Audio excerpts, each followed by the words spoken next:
Ladies and gentlemen, dear colleagues and friends of the Käte Hamburger Center Law as Culture, it is a great pleasure for me to welcome you today at our international conference titled The Sacred and the Law, the Durkheimian Legacy. Along Max Weber, Émile Durkheim is one of the two great theorists whose writing is most fundamental to the work at our center. This is not only demonstrated by the fact that we have currently come together in the Max Weber lecture room and will later have lunch in our so-called Durkheim salon. Almost exactly 3 years ago, we hosted an international conference here at our center dedicated to Max Weber's comparative cultural sociology of law. Now, ladies and gentlemen, the time has come for an international conference on Durkheim. This conference brings together leading scholars and experts from all over the world. In fact, our speakers come from 7 countries, if I have counted correctly. A number of you have come a long way to participate in this conference and to enrich this conference, and we feel very honored that you have taken on long journeys, not only from Paris, Budapest or London, but New York or Tampa. We are very much looking forward to 2 days of highly stimulating talks and intensive discussions. Our program provides for 3 sessions today and 3 more tomorrow. There are some slight changes in the program, but you will find an updated version of the program there in front of you. In particular, there is a change concerning our final session. Much to our regret, our speaker, my esteemed colleague Matthias Herding, had to leave for South America in order to receive an honorary doctorate, an honor that we all understand must take precedent. Instead, we will have a roundtable discussion in our final session dedicated to the consequences for legal doctrine, which I'm sure will prove to be fruitful. As a legal scholar, I especially regret that due to another obligation, I will not be able to be here tomorrow.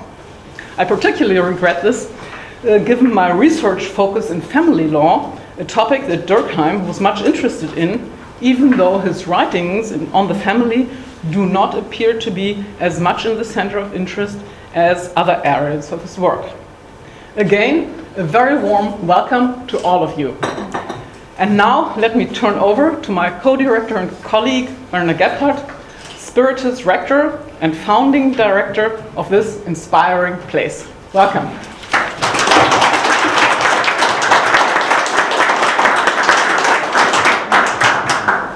Chers amis et amies, ladies and gentlemen, dear supporters and friends of the Käte Hamburger Kolleg Recht als Kultur, dear Nina Dethloff.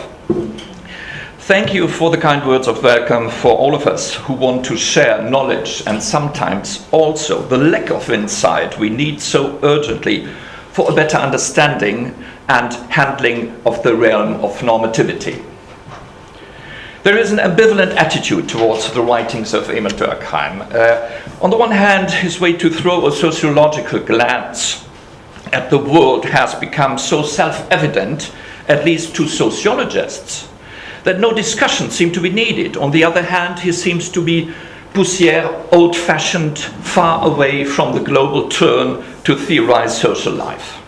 Reception cultures differ from France to Canada, Germany to the Netherlands, from Poland to Hungary, from Japan to China. Some Arab sociologists have tried to bring Ibn Khaldun's notion of asabiya in touch with Durkheim's urge to understand and to revitalize structures of social solidarity.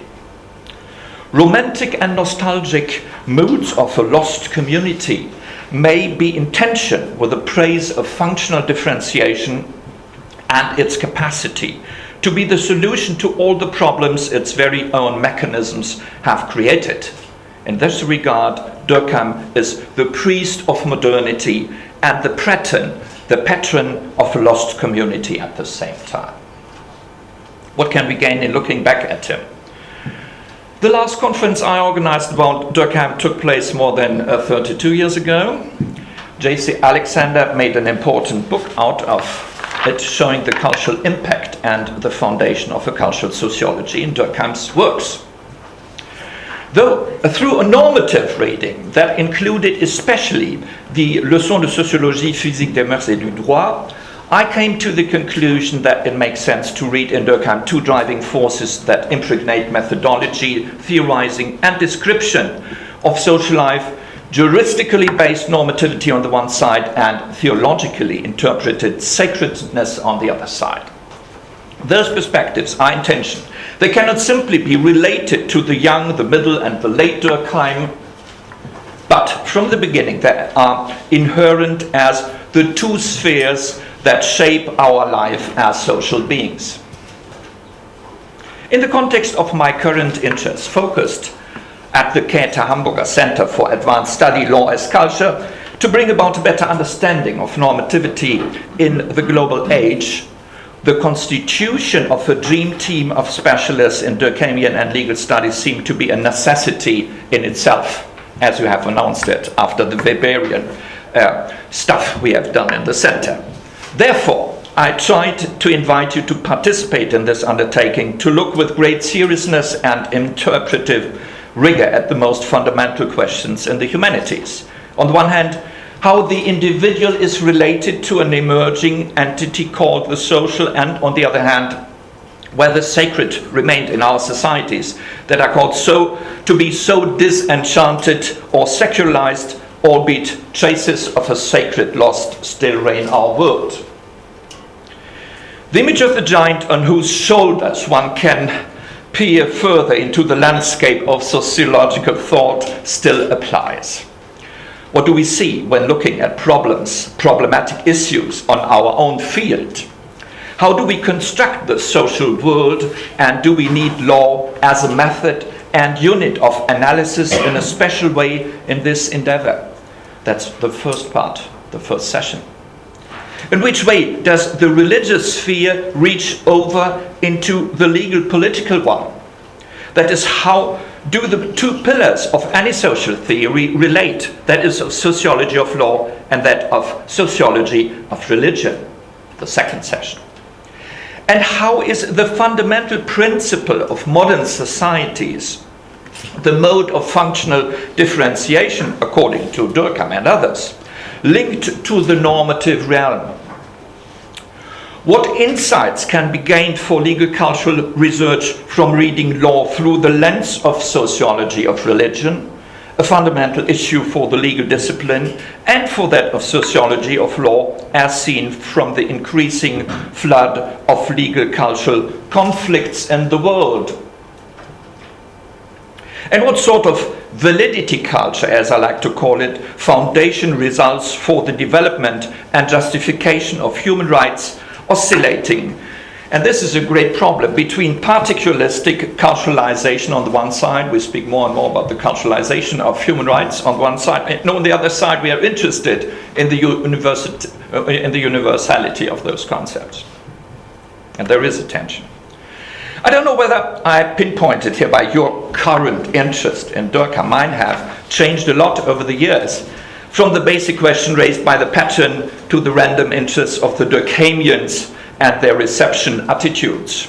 But we at the center would like to learn from your reading experiences, from brilliant young researchers and some of the old guys who are willing to put their own convictions in doubt once again. And I think if we are in front of a classic, we are in a process of endless learning. And I think it might be true also for Durkheim, though there is a big problem with the book of Stephen Hughes, because there has not to be make any kind of change, perhaps some footnotes. It's really a problem for all of us. Where is Stephen? He is there. Okay. My own doubts are as follows. From the perspective of sociology of culture, many questions into a systematic Durkheimian legal doctrine remain unanswered. I start with some doubts. If on the one hand, law consists also of collective representations, des représentations collectives, a thought that Emmanuel Lévy found very attractive about the Durkheimian doctrine, then its empiric origin is idealistically tinted, stemming from a diffuse conscience collective. On the other hand, the source of obligation of these collective conceptions remains unclear. Put in another way, how can pure projections of norms be translated into being binding conceptions of law?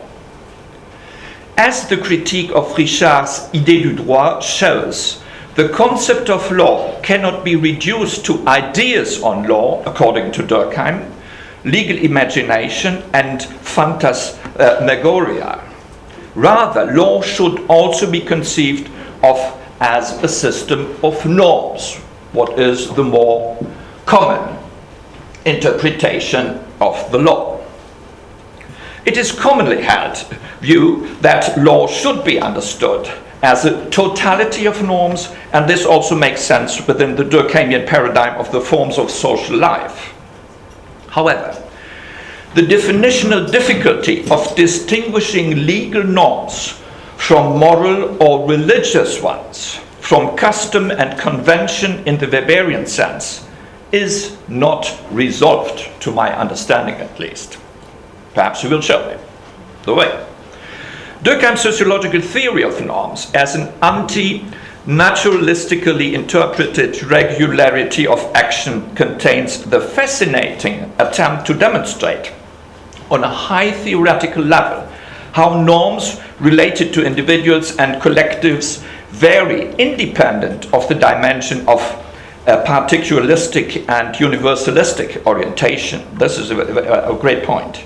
This allowed Durkheim to demonstrate how particularistic and universalistic norms also intersect in modern systems of norms. One wonders, however, whether Durkheim even needed to concern himself with the distinction between law, morals, and religion against the backdrop of this problem statement.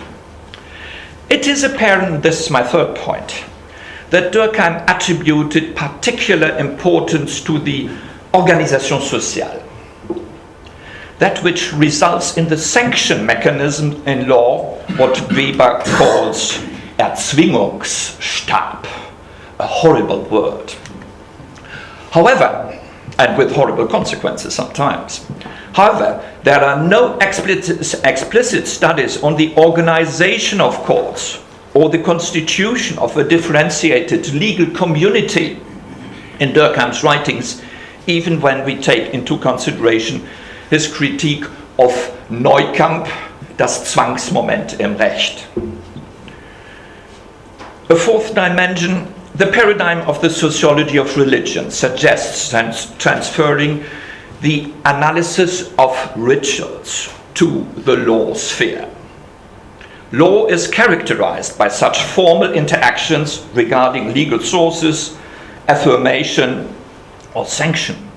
Legal effervescence, the symbolically charged interaction through legal ritual, would profit from this analogy to sociology of religion, as has been shown using the example of the criminal law trial in one of our last publications about trials.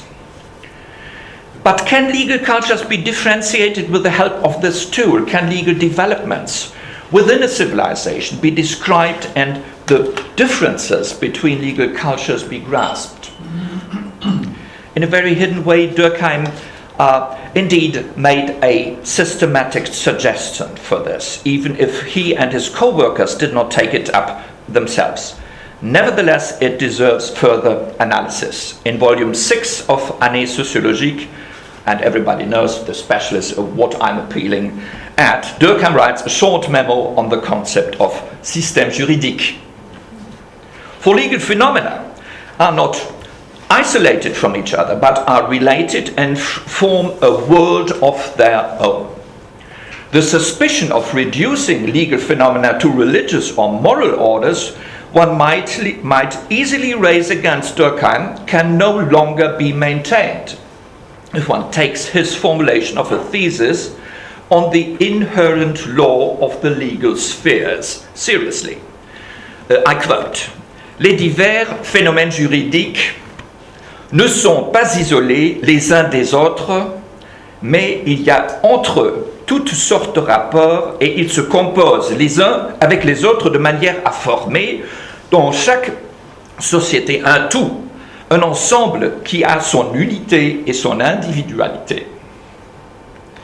Durkheim is referring strictly to the systematic character of law as, so he claims, one needs to distinguish between different grades of systematization of law. The systematic nature of law is seen as founded on positive and negative practices in an elementary way. Pratique juridique. Each practice, such as the exogamy requirement, is necessarily linked to different practices, the entirety of which exhibits a relative autonomy. Mais chaque pratique est immédiatement solidaire d'autres pratiques avec lesquelles elle forme un tout qui présente déjà une certaine autonomie. This level of emergence could be given its own name, institution juridique. After all, these complex units of legal institutions are so intertwined with each other within a society that they produce a new unit, transcending unit, et elles forment par leur réunion un ensemble nouveau, plus hautement composé. C'est le système juridique de la société considérée. Durkheim presents this form of analyzing a legal system based on culture and society as a desirable but as yet uncompleted research objective. In a sociological sense, legal practices and institutions are the building blocks of a legal system. This follows Durkheim's general outline and needs to be further determined as a relationship between law and culture within the Durkheimian paradigm. But in which sense the law is part of the world of culture?